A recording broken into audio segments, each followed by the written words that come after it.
Welcome to The Pick List, the podcast for curious food industry minds.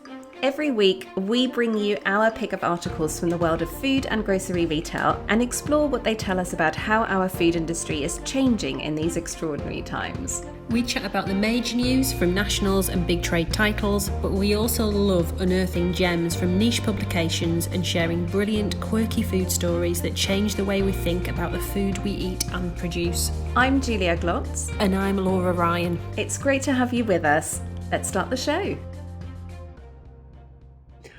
Hi Julia, it's episode 27 of The Pick List, the penultimate show before our Christmas break and the penultimate show before the end of season 2.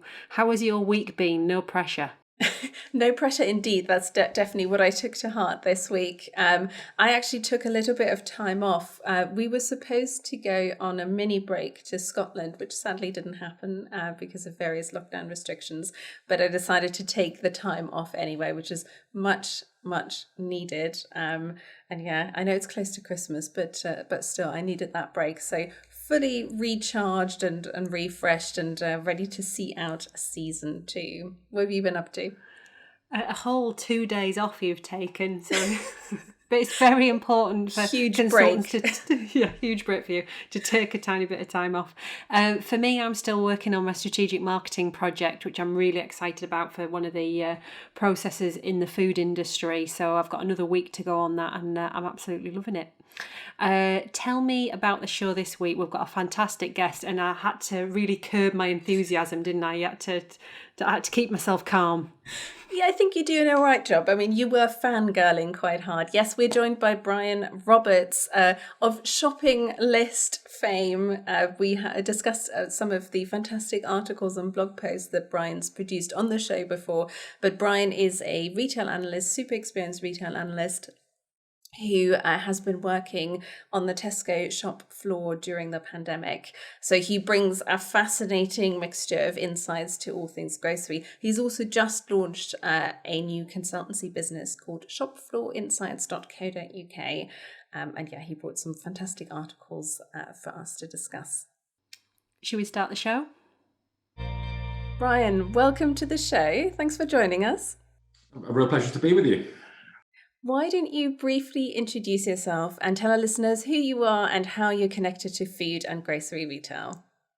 Yep, so my name's Bryan Roberts, and for over 20 years I've been a retail analyst. So I've worked for various market research organisations like Kantar and Mintel. I then had a spell with a shopper loyalty company. Sadly I left them in January this year, and in March when COVID kicked off, I made the slightly strange decision to apply for a job with Tesco. And since then, I have been working in a nearby Tesco superstore, and I'm still really enjoying my time there. And that's pretty much me. So an interesting change from kind of rarefied pontificating about supermarkets to actually working in one, which has been an incredible learning curve and a very enjoyable experience. I can imagine, and we're really looking forward to quizzing you on some of the things you have learned. We should also say you have just started a new business as well. Tell us a little bit about that. Yeah, so I've alongside working in store, I've also been conducting some sort of freelance projects for a variety of different clients, such as FMCG, ad agencies, and retailers.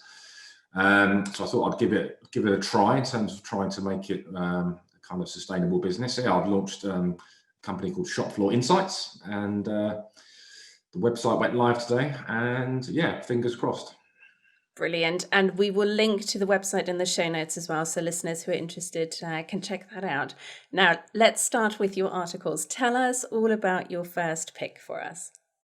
Yeah, so this is an article from the BBC website about Asda joining Tesco in terms of repaying the business rates relief that it's received during the pandemic. I could have taken it from a number of different sources, but it's been an interesting story to follow, and I do have a problem really with kind of the general narrative about supermarkets have done incredibly well out of the pandemic, and it was totally the right thing to do to repay this business rates relief, which, for Tesco was 700 odd million. I think we're over 2 billion now in terms of all of the retailers who've pledged to repay it.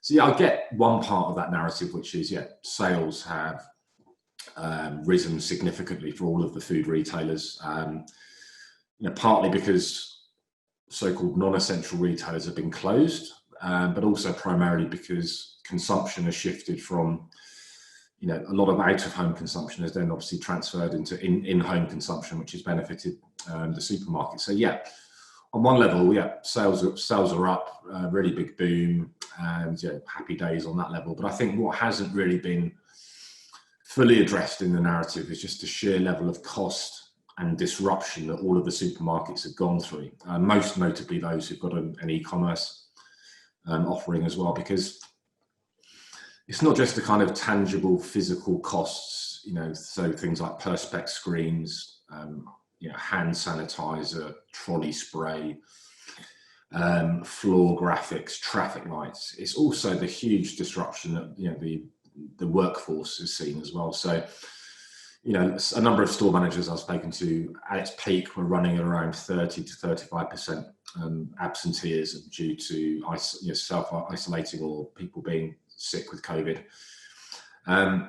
Huge amount of investment as well going into online. So at my induction, for example, which was in the Watford Extra, most of the people in the room were going to become .com pickers or .com drivers.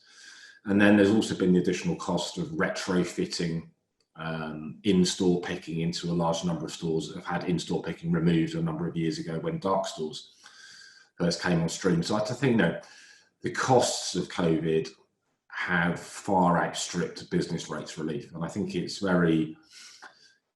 probably is the right thing to do for the supermarkets to pay it back, because arguably most of them can afford it, and it's but I think it does set a worrying precedent. And also I think the narrative hasn't been pitched right in terms of, the supermarkets generally tend to be public enemy number one anyway. But I think they've got a bit of a bad press, and also a bit of a misunderstanding about just how great the pandemic has been for them, because the additional costs and complexity that's gone into the business far outstrips any sort of government assistance through business rates relief.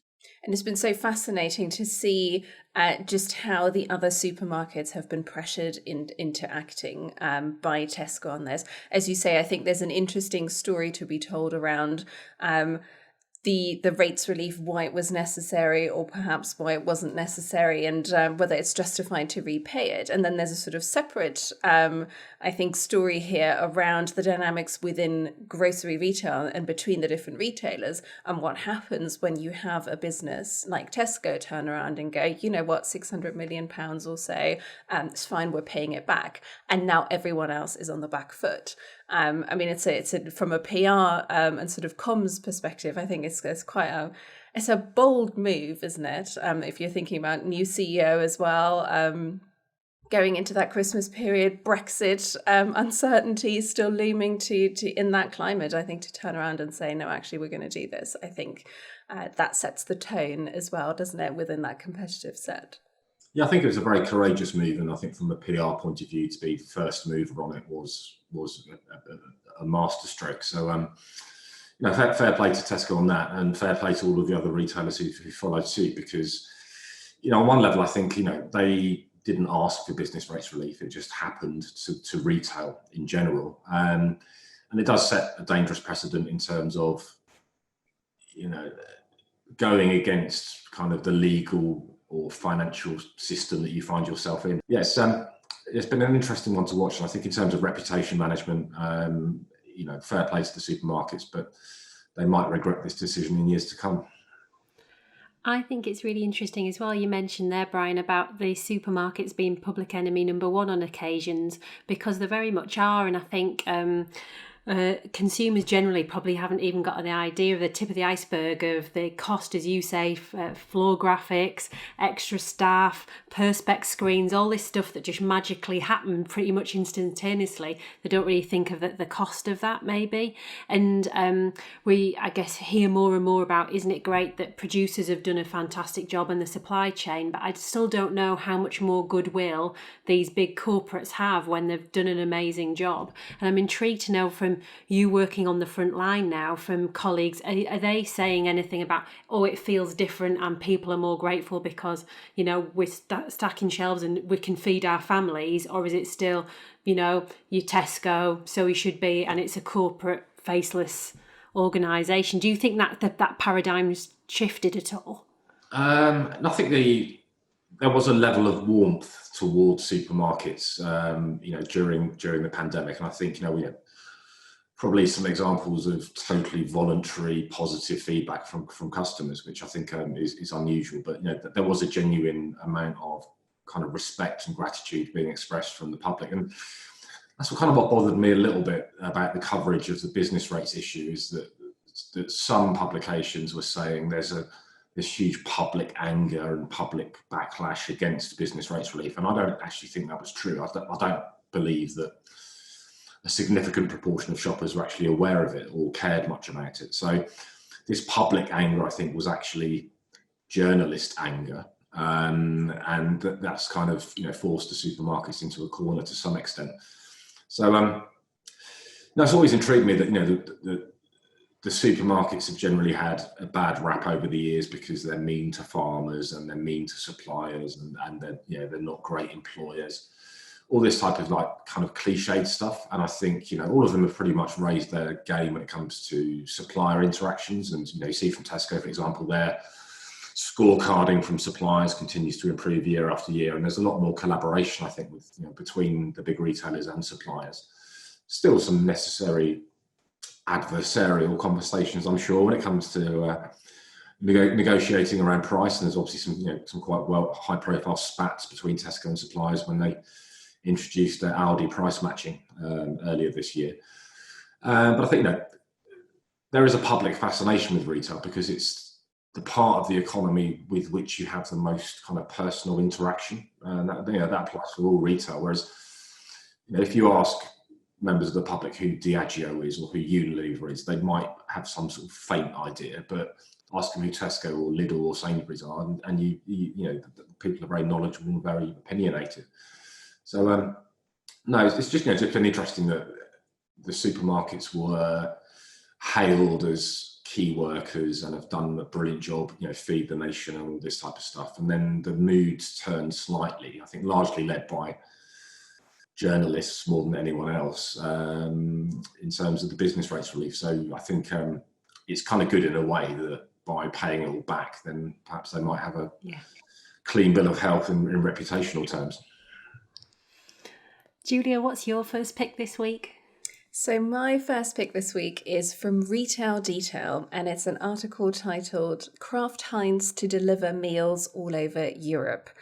This is a story that was first reported by the Dutch business newspaper FD, but which has since been picked up and translated by a few English-speaking publications as well. We'll link to both versions in the show notes. This is about Kraft Heinz getting into meal delivery on the continent through its Honig brand. And what the article is reporting is that Kraft Heinz ran a trial during the first lockdown in the Netherlands, where they delivered fresh ready meals through a direct-to-consumer model in partnership with Compass Group. And that trial proved so successful that they're now expanding it to Germany, France, Italy, and Spain. There isn't much information in the article about the meals that are being delivered, but I had a look at the Honig website, armed with Google Translate, and it seems to be a range that is quite similar to a brand like Knorr or Maggi, perhaps. So soup and sauce packet mixes, some dried pasta, other ambient cooking ingredients. And I also had a look at some articles from earlier in the year when they first announced the trial in the Netherlands. And they seemed to suggest that the way these meals were being positioned was sort of healthy, tasty, convenient meals for families. And some of the sample dishes that they talked about were things like spinach pasta with mushrooms or noodles with prawns and a teriyaki sauce. The pricing that was reported at the time, so this is from the first lockdown trial, was about €18.70 for 3 to 4 people, which works out about €4.70 per person, which I didn't think was massively compelling as a price proposition, just looking at it from a UK perspective. But the reason this caught my eye is because Heinz has obviously been one of those big multinationals that have really jumped onto the direct-to-consumer trend during the pandemic. They launched Heinz at Home Here, which allowed consumers to order bundles of their favourite Heinz products. That service has recently been expanded to Ireland as well. And it's clearly just one aspect of D2C that Heinz are experimenting with. And the second reason I thought this was particularly interesting is because meal delivery is obviously a booming area. We've talked about it quite a lot on the show here, particularly around recipe boxes. Quite a few FMCG giants are sniffing around that area. We talked about the recent acquisition of Mindful Chef by Nestle, which obviously speaks to that same trend. So I'm interested in seeing that a brand like Honig, which to the casual observer looks like a fairly traditional ambient brand, that they are looking to play in this area and that they're using partnerships, in this case with a delivery platform and with Compass Group, to do that. And it did make me think whether this was a potentially quite powerful way to reposition a brand that's perhaps perceived as a little bit old-fashioned, as a lot of these brands in ambient can be, and reposition it around health and freshness in a way that you're not going to be able to do if you're just a sauce packet sitting in the ambient aisle of the supermarket. Because I think through that meals delivery platform and bringing your ingredients to life in combination with other fresh ingredients, I suppose is a way for consumers to experience your brand in a different way, and for that brand to then tap trends around freshness and health that they wouldn't be able to do just through their normal product portfolio. So I'll be watching this trial with great interest, and also seeing if we're going to see similar things sort of being trialed here as well. You do wonder whether a brand owner like Premier, for instance, probably has some brands in its portfolio that would sort of be on a par with what that Honig brand is doing. Bryan, what did you make of it? And could you see something like this work in the UK? Yeah, I mean, I've always been a bit cynical about the direct to consumer, also the meal kits and recipe kits and so on, because I think, if it wasn't for the pandemic, I think their growth would have been modest rather than exponential. So we're obviously seeing the likes of Gusto and all those types of guys, really seeing tremendous growth, HelloFresh and so on. So I kind of think the pandemic's been very, very helpful for things like recipe boxes and meal kits and direct to consumer. Like all things home delivery and e-commerce, my big question will be what happens when everyone goes back to work for at least 3-4 days a week. Because e-commerce and home delivery are great when everyone's sat at home. But when you start commuting or going out in the evenings, then it all becomes a bit more problematic. So, but yeah, I think people will have discovered meal kits and recipe kits for the first time, perhaps during the pandemic, and I know certainly some of my friends and colleagues have really found the experience very, very positive. So I think, like a lot of pandemic behaviours, there might be some stickiness. We might start seeing some of these initiatives have longer term legs. And yeah, I think you're right. There could be people like Premier Foods or lots of the other big multi-category FMCGs who might be looking at this development in Europe and thinking, that could work. And I think, the whole direct consumer thing, I think, is incredibly tempting for big branded manufacturers, because it does get rid of those nasty middlemen, also known as the supermarket. So it's tempting, but I think it can be fraught with problems. But this sounds like it's been pretty successful. So there isn't any real reason why it couldn't become a longer term opportunity, both for Kraft Heinz and other big FMCGs. And equally things like pet food as well, I think is, we're seeing a lot of action in that area in terms of more healthy and health and wellness related pet food, being direct to consumer as well. So there's certainly one of the beneficiaries of the pandemic has been e-commerce in general, but also this meal kits, recipe kits and stuff. So I think this is just one more manifestation of the fact that it's very, very, very good timing, or it's a very good environment for that type of operation at the moment. But again, my big question will be what happens when we get back to some sense of normality next year. And have you been surprised, Bryan, by the lack of pace by some of the retailers to get into meal kits? Because I know there's been trials, and Morrison's, I know they announced, there's going to be a Christmas dinner in a box kit, and they've had so many kits over the pandemic and that sort of thing. But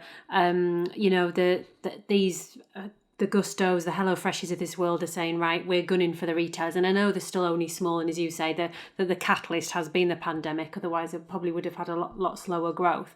Do you think the retailers must be looking at this and thinking, we need to be sharper on putting something together in a box to, I guess, to be more sustainable, to tick all those boxes, less waste, all that sort of stuff? Or do you think, no, let's just stick to the knitting and stay at what we're good at and offer good range in store and have a good online offering? Yeah, I think it's, I've lost count of the number of times that British supermarkets have tried this. I remember Tesco had a trial a few years ago where, you had recipe boxes in their stores, which kind of is a little bit pointless because it removes one of the key benefits of recipe boxes, which is they arrive at your house. So also I think another problem with recipe kits in general is the odds of there being something in there you don't like or are intolerant to. If you don't have any flexibility in terms of the ingredients, then that can be problematic as well. It was interesting for me. I visited quite a few stores in the Netherlands last year, and two of them, I think it was Plus and Humble, my really good Dutch accent there, Jumbo, as I would probably more normally call them. They seem to be having quite success with kind of like soup kits or, really boxed up ingredients that you then supplement with protein. So I think that kind of solution does kind of work. But yeah, I definitely think that the supermarkets will be looking at things like HelloFresh and Gusto and thinking, how do we do that? Perhaps as part of a broader online shop, because I think the economics of it might be challenging in terms of just selling those in isolation. But you mentioned Morrison's, and I think they've played an absolute blinder. In terms of these food boxes, they've been putting together for different seasonal events. You mentioned Christmas. I think there's stuff around Eid as well. So that kind of occasion-based marketing of food boxes, I think, has been very, very successful for Morrison's, and I think they're almost certainly going to continue to innovate in that space. But yeah, I think it's just a question of time before one of the big supermarkets has a real tilt at meal kits, because it does somehow work.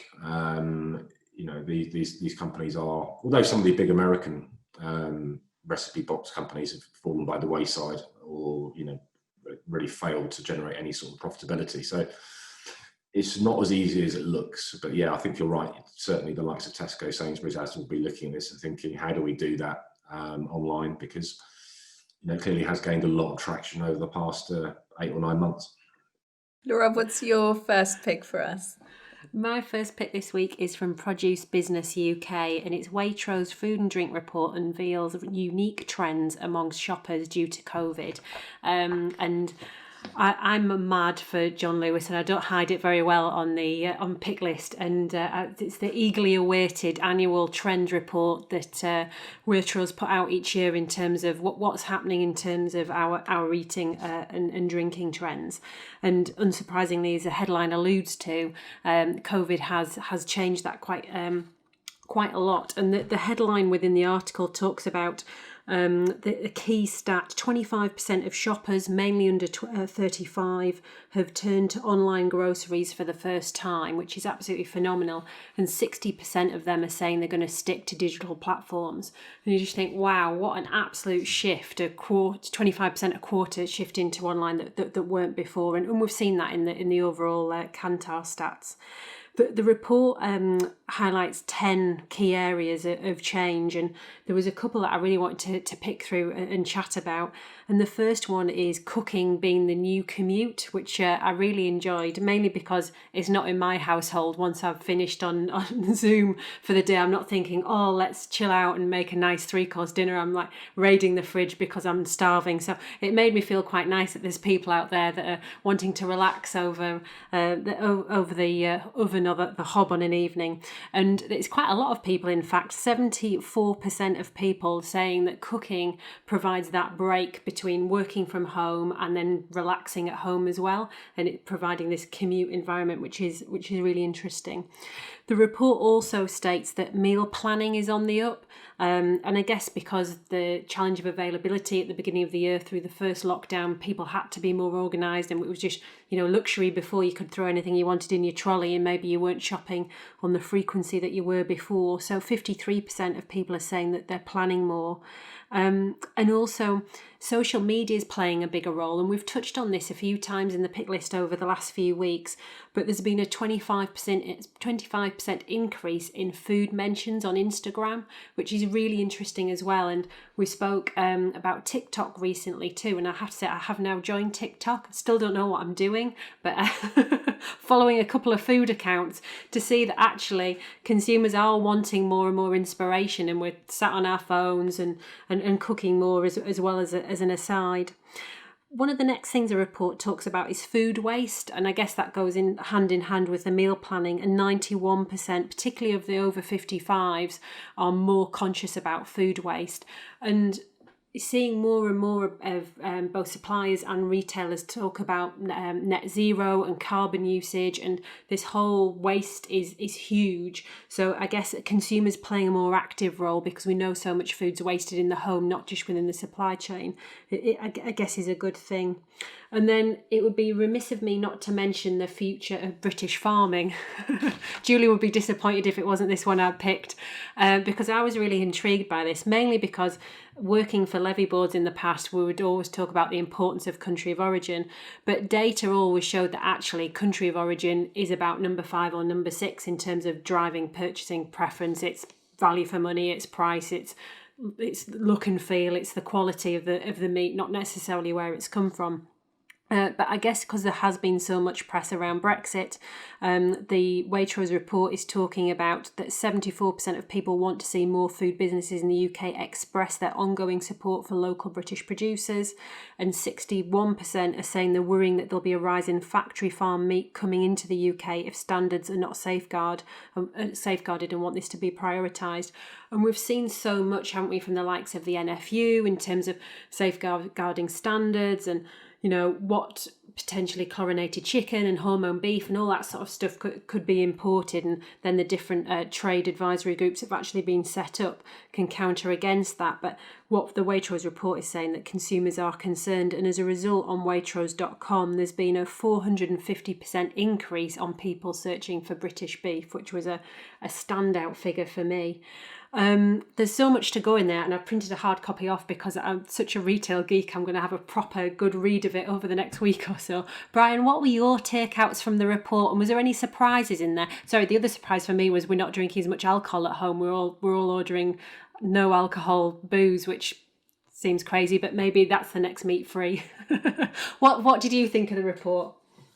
Yeah, I mean, as you've said, it's one of the highlights of the year for us geeks, isn't it? It's always full of fantastic insight and observation. But yeah, a lot of it really does resonate with what I've been seeing in store as well, in terms of people consolidating their shopping trips and meticulous levels of planning with menu planning. The renaissance of shopping lists, one of my favourite topics. And yeah, I think a lot of the topics you mentioned, so that kind of, there's a renewed appetite for localness, I think. And I think this is due to a number of factors. I think the fact that lots of retailers, Morrison's I think was the leading light here, were very quick and nimble to repurpose the quality meat and seafood that was destined for hospitality. And they repurposed that, I think, very, very well in terms of giving shoppers the opportunities to support British fishermen and farmers.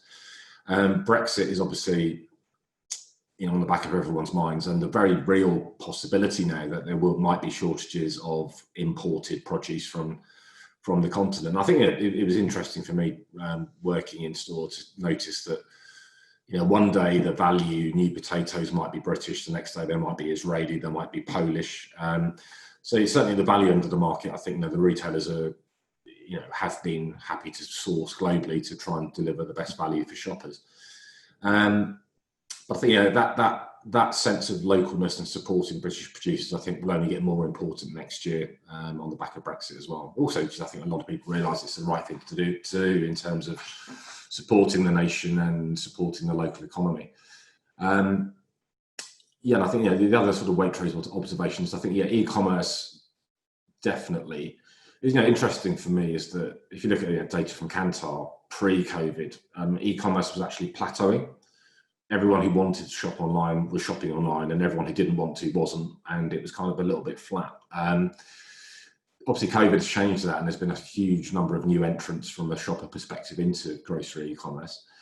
Again, what intrigues me is grocery e-commerce is awesome when everyone's sat at home all week. It becomes less awesome when you're at work or you want to go out or you don't want to pay for the really expensive evening or weekend slots. The other interesting angle for me is no one makes any money from e-commerce. So what we saw pre-COVID was a lot of the retailers were kind of rowing back from it slightly. There was no active recruitment from any of the big supermarkets to get new e-commerce customers, apart with the exception of Ocado. And Sainsbury's, for example, removed its click and collect facility from my local store in the car park, and that returned during COVID. So I think quietly a lot of the supermarkets will be hoping that lots of new e-commerce customers go away and return to in-store shopping, because that's where they actually make the money. And I don't necessarily agree with Waitrose's very strong assertion that lots of customers will continue to behave like this, because grocery e-commerce home delivery is essentially inconvenient, and there's a reason why it was plateauing before the pandemic. So a lot of people will, I think, just revert back to their normal behaviours, and I think a lot of supermarkets will be really quite chuffed if that does happen, because they're not making much cash on this sort of surge in home delivery, because it's just very, very dilutive when it comes to profitability. Bryan, tell us about your second article.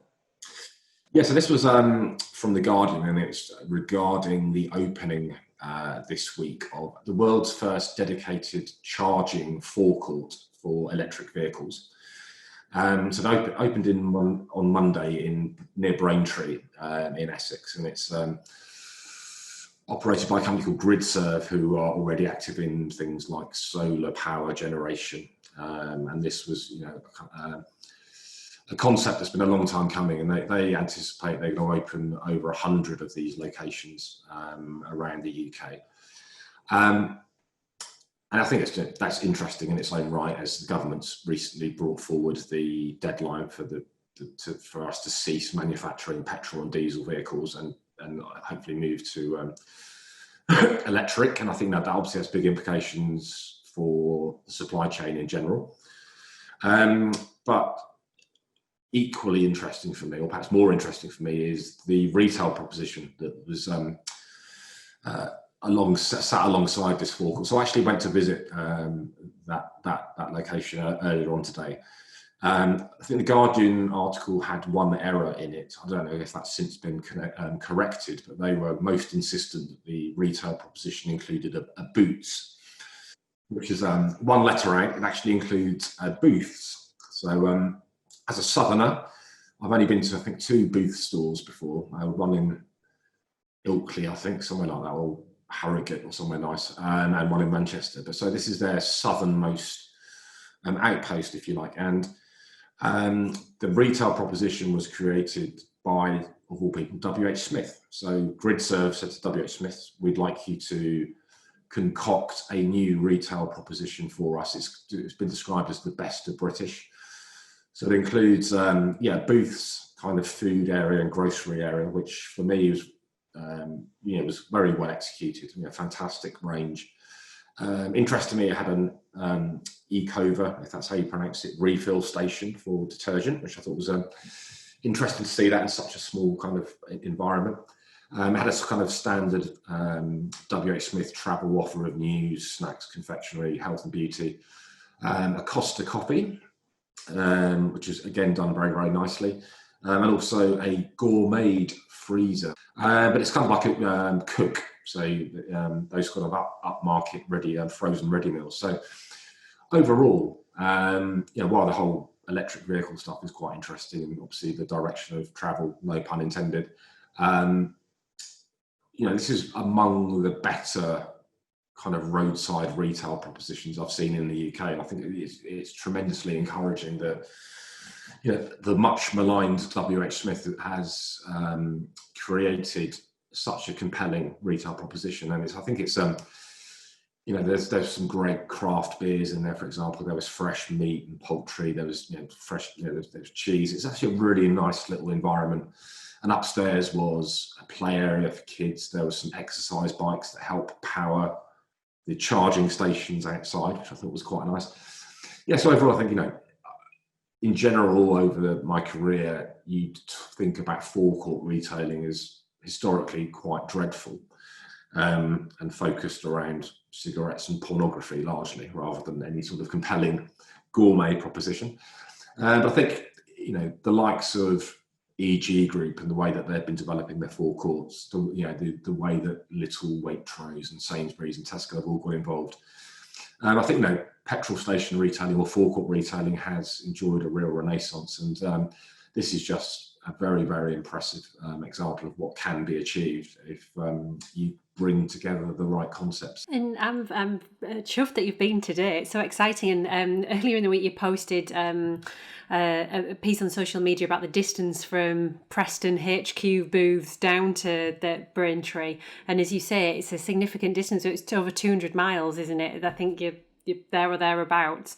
And as you said, that translation bit, because even for us in the northeast, Booths isn't actually that well a known name. It's northwest and a bit into Yorkshire. So will people understand it? And I guess, and then my other question for you was Gridserve. It feels very industrial, and when you posted some photos of it on today, it felt quite business parky rather than nice high end grocery. Do you think, is that an issue, or do you think that's, consumers will get that because they're charging the Tesla outside?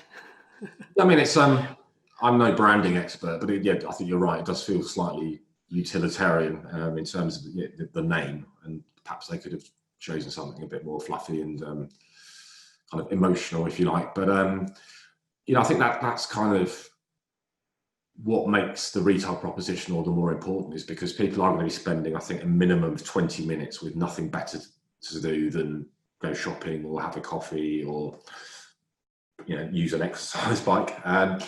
So I think that's why it makes it very important that the retail proposition is really of the suitable caliber. And I think what WH Smith has achieved by bringing these brands together is there's also a post office, which I forgot to mention. So it's a slightly odd name, but I think it's a very handsome piece of architecture. It's very well executed retail proposition. The Costa was doing decent business when I was in there, and it's the actual booths range, I think, is very well curated. As I mentioned, there's craft beers, there's wines, there's kind of seasonal gifting. So fingers crossed, it should do pretty well. It's nice to come across a new retail concept in the UK that is, genuinely impressive. I think, particularly in this current environment where a lot of the big supermarkets are closing food counters, for example, and it seems to be, as an industry at the moment, it's kind of a race to the middle, rather than striving for excellence. They're kind of striving for adequacy, which isn't really, for me, a great place to be in. So it's nice when there's a new concept which actually puts a smile on your face and makes you happy, because buying food and drink could and should be an enjoyable experience. Julia, what's your second pick this week? So my second pick this week is from the Times, and arguably it's about a company that I think has probably embraced the swimming upstream ethos that Bryan was talking about there to one extent or another. The article is titled "Harrods boss Michael Ward says it'll take us years to rebuild." This is, as the headline suggests, an interview with Harrods Managing Director Michael Ward, and it's about how the store and the brand has coped with the pandemic and what is next. We featured an article about Harrods and COVID back in June, episode 8, which seems like a lifetime ago, so I thought this was a good opportunity to revisit Harrods and look at where things are at right now. The interview is being conducted right after the end of lockdown 2.0, so a lot of it is about Harrods reopening, of course, and sort of discussing where it goes from here. But it's also about Michael Ward himself and his background. It's quite interesting background, especially in the context of Harrods and what one might perhaps stereotypically expect to find in the Harrods executive team. So Michael Ward attended a comprehensive near Hull, studied at Bradford Uni, started his career at Ernst & Young PwC, then moved into FMCG and retail with some stints at Bassett, Bulmers, Lloyd's Pharmacy. He was also at Apax, the private equity firm, for a while, where he was involved in the Summerfield buyout in 2005. So a varied career. Now he's at Harrods and in the world of luxury retail. And there's a really great quote by a former colleague of his in the article that says, "In the world of luxury department stores, Michael is a sort of antichrist figure. He's very straight talking and that can ruffle some feathers, but people respect his business acumen." And that business acumen is he is certainly going to need, because Harrods, like so many big retail brands on the high street at the moment, faces some significant challenges. And the central question that they're sort of having to grapple with is, what do you do when you have built a business that is all about appealing to a global elite, the global 0.1%, as the article puts it, and now those people can't travel, or certainly they cannot travel as much. So what do you do? And Harrods, as it turns out, is doing quite a bit. On the one hand, it's opened up an outlet shop to shift stock left over during the first lockdown. In September, it opened H Beauty, which is a standalone beauty store in Essex, so also sort of opening up beyond that traditional London luxury customer in the process. And it's about to open The Residence in Shanghai, which is an invitation-only personal shopping store, essentially. Still, Ward was forecasting sales would be down by 45% earlier this year, and the article ends with him still striking a very cautious note about what is next. He says, "The return of tourists will depend on how we get through the vaccination process and how the government approaches quarantines.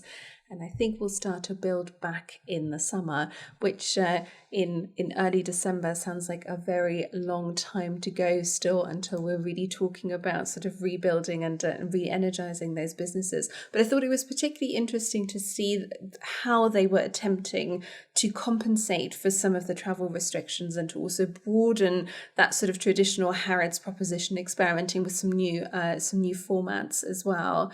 Bryan, what did you make of it? Did you spend quite a bit of time looking at Harrods? Is it a store that you think acts as inspiration for some of the other retailers, particularly in the food hall, or is it sort of totally in a world of its own? Yeah, I mean, it is kind of a different planet in a world. It is just so far upstream. It's it's an incredible place. But yeah, I used to take retail clients around a variety of stores in Greater London, and I was always keen for them to experience real life as well as the kind of central London experience. So as well as taking them to the Harrods food hall, I take them to the Sainsbury's in Hayes, for example, just for a bit of this is what real life is actually like. But yeah, I mean, the renovations they put in place in the food hall, I think earlier this year or late last year, it's probably 2019, just fantastic, with the sort of vegetable butcher and all this type of stuff, and just amazing service counters.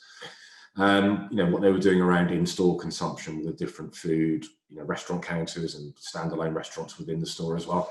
And they also overhauled their wine and spirits department as well to great effect. So, while it is a different level, I think a lot of my retailer clients were always they always learned something going to visit Harrods Food Hall or Selfridges Food Hall. But obviously later, like all department stores, they are incredibly challenged at the moment. Tourism will return to some level once the vaccination sort of process has been gone through. And, for any international visitor, Harrods generally is in the top 10 list of places you need to visit when you're over here. So, yeah, but, nothing but respect for what he's achieved there, because, again, you look at other categories like luggage as a random example. It's wonderfully merchandised, a great array of brands. So on food and non-food, I think it's a brilliant, brilliant business. And I think the diversification you've mentioned, be that clearance outlets or the beauty outlet, does show that they are, they've got a few alternative ideas up their sleeve. And I think as well, it just makes sense to reduce your reliance on a single property, because the more diversity you have within the business, the more resilient it should be theoretically. So, but no, I bemoaned the fact that the joy has been taken out of food and drink retail, but Harrods is one of those locations where I genuinely look forward to going to, because there's always something new and exciting and surprising, and it kind of smells of food, which is something you don't get in a supermarket in the UK. It's just like such a barren, sterile experience. Whereas, Whole Foods, Harrods, Selfridges, Planet Organic, these types of places, I think, there's a reason why lots of my former retail clients were very interested in visiting them, because they do show you what good can look like. It's interesting listening to you chat that through, and I totally agree, Brian. It's some of those changes that have happened there, I understand, have been under the stewardship of Chris D, MD, or previously of Booths, and I see he's recently moved on from heading up the food at Harrods, but those changes, you say, have had major impact in a positive way. And just generally, what COVID's done to retailers that rely on browsing, even this super wealthy, it's part of that theatre store atmospherics, as you're saying there, everything from the temperature, the music, the smell, it all needs to be right when you're spending that sort of level of cash, even if it's the more expensive meat through to luggage. And they need to diversify, interesting as they're doing, into pop-up shops, clearance outlets, and beauty, actually. And as we've spoken about on the show a few times before, that challenging category of beauty, which is all about touching, trying. Laura, what's your second pick for us? My second pick this week is also from the Times, and it's home bakers snap up ginger stocks amid global shortage. And I was really intrigued by this, because we've heard so much, haven't we, over the last 10 months, that we're all baking, and even a bit like we were chatting about the Waitrose report, we're still cooking, we're still loving being in our kitchens. And there's been a bit of a perfect storm, the article talks about ginger. Tesco, Sainsbury's, M&S and Ocado have all run out of fresh ginger, and it's a challenge on a couple of fronts. One, as we've alluded to, that we're all baking, and we're time of the year we're all making gingerbread houses and gingerbread men. I say we all, I'm not, but apparently people are. I've got a Greggs and Bang a 2-pack for 99p, but other people apparently baking them. And there's also delay at ports. Obviously, this is an imported product. And again, we've spoken about this on the show, and there's been quite a lot of heavy press coverage over the last week about still docks like Felixstowe being backed up because of PPE, and product being sat on containers both on the water and at the dock waiting to get collected. And this is another example of a product that's been impacted by this. So it's heavy consumption, time of year, and also logistics. And then add on to that, China in particular have had a poor harvest of ginger and labour shortages too. So the article talks about the containers being worth double what they were last year, and there's also a quote in there saying you can make a killing if you can get hold of fresh ginger at the moment. And I guess that the other one of the reasons I picked it is we are getting so close to the end of December now, and a transition period, and at time of recording we don't know if there's a deal with the EU do, which could change the way that we get food, the cost of food. And we've been in this sort of fortunate position for so long that it's just there on the supermarket shelf. And this is a small example of something that's not at the moment. And I'm guessing, Bryan, how do you think consumers will change and evolve as we've been used to it and we've had that luxury? And do you think consumers will, pay more for food potentially, but we're riding into a recession, or will we waste less? What do you think our relationship will be with grocery and food going forwards? There's a little part of me which hopes that if there are shortages or problems with EU imports or imports in general, is that we might actually return to some sense of seasonality. Showing my age here, but I remember when I was a kid, you pretty much had strawberries once a year, you had tomatoes once a year, you had new potatoes once a year, because that's when they were available. And since that time, the expectation of permanent global summertime means that we expect strawberries all year round or tomatoes all year round. And for me, not only are a lot of these products actually quite disappointing because they are grown in odd circumstances, or they're just not great strawberries, they're not great tomatoes, and a little bit of me does hope that we start remembering that a lot of what we eat is seasonal and can be local, and that we don't really have a right, I don't think, to demand these products all year round, because that's not how it should work or could work, I don't think. That's probably quite an unpopular opinion, but it would be nice to have a greater sense of seasonality and local sourcing. And the ginger thing's fascinating, because I think there was also a kind of a old wives' tale doing the rounds early on during COVID that ginger was actually a really good defence against infection, which might be true for all I know. We were shifting all sorts of it. Then it disappeared for a few weeks and then it came back. But what also interested me is the fact that you can actually buy ginger in many, many places in the shop, be that puree or frozen or in a jar in the herbs and spices, dried and powdered, obviously. It does really highlight the fact that despite all of the huge advances in growing and procurement and logistics, the food supply chain is inherently quite fragile. I think as a nation we have to start kind of taking it for granted a little bit, and we do expect all of the products all of the time. A little part of my kind of Luddite, old-fashioned point of view would be a little bit of seasonality coming back would actually be quite a good thing. Bryan, it's been a pleasure to have you on the show. Thank you so much for joining us. We've loved it. That's all we have for you this week. Thank you so much for listening. You can find links to the articles we discussed in the show notes at thepicklist.co.uk. If you enjoyed our show, please subscribe, give it a rating and leave a review. It makes a massive difference to our podcast and helps us reach more people in the food industry who'd enjoy listening to The Pick List. Thanks again for listening. See you next time.